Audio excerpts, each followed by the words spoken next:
À Farciennes, chez Alumatic, Sabine et Frédéric ont décidé de gérer leur entreprise de châssis en aluminium à deux. Construire un couple et une entreprise en même temps, est-ce une bonne idée? L'amour et le business font-ils bon ménage? Nous avons posé la question au notaire Renaud Grégoire. La valeur ajoutée quand vous travaillez en confiance, entre guillemets presque les yeux fermés, au niveau par exemple familial ou dans un couple, c'est quelque chose qui a une valeur ajoutée énorme, qui permet de gagner du temps, qui permet de gagner de l'argent, mais ça demande un engagement et donc pour que l'engagement soit vraiment plein et entier et fonctionne, il faut évidemment en parler, il faut évoquer toutes les questions qui vont se poser.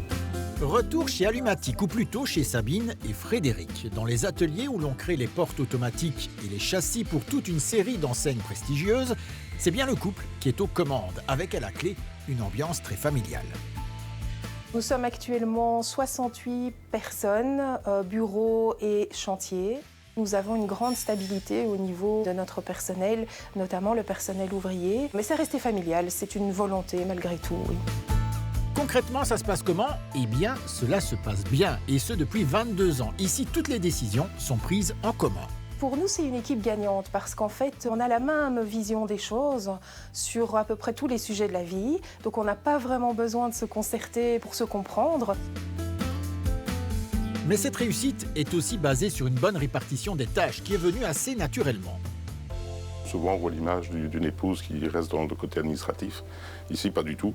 Elle est vraiment du côté majoritairement production, donc c'est-à-dire que c'est elle qui gère le planning notamment, qui est chez nous quelque chose de très très compliqué, dû au fait que c'est plutôt nos clients qui nous imposent un planning plutôt que nous qui puissions l'imposer.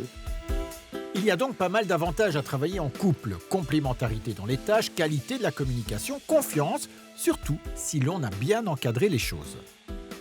L'entrepreneuriat dans un couple, c'est quelque chose de magnifique quand ça fonctionne. C'est un engagement complet. Donc déjà, quand on se met en couple, comme on le dit, l'idée, c'est d'essayer de le faire à fond parce que c'est le meilleur moyen que ça fonctionne. Maintenant, effectivement, c'est pas parce qu'on y va à fond qu'il faut pas organiser ça un minimum.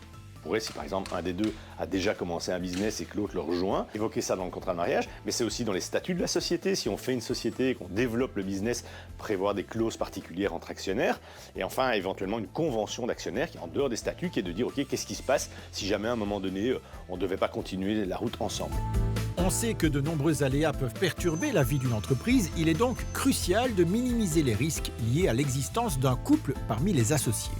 C'est un peu dommage de devoir s'aborder un business qui marche bien parce qu'éventuellement le couple à un moment donné ne fonctionnerait plus. Des conseils qui visiblement ont déjà été appliqués par Sabine et Frédéric. Nous avons tout prévu au niveau de l'entreprise, au niveau d'un contrat de mariage, au niveau de testament, chacun. Donc oui, je pense qu'on a été assez prudents. Alors peut-être nous n'avons pas encore envisagé tous les cas de figure, mais nous avons un excellent notaire qui nous a très bien conseillés. Alors, est-ce une bonne idée de piloter une entreprise à deux? La réponse est oui, tout en prenant la peine de bien se faire conseiller, comme pour tout engagement entre associés.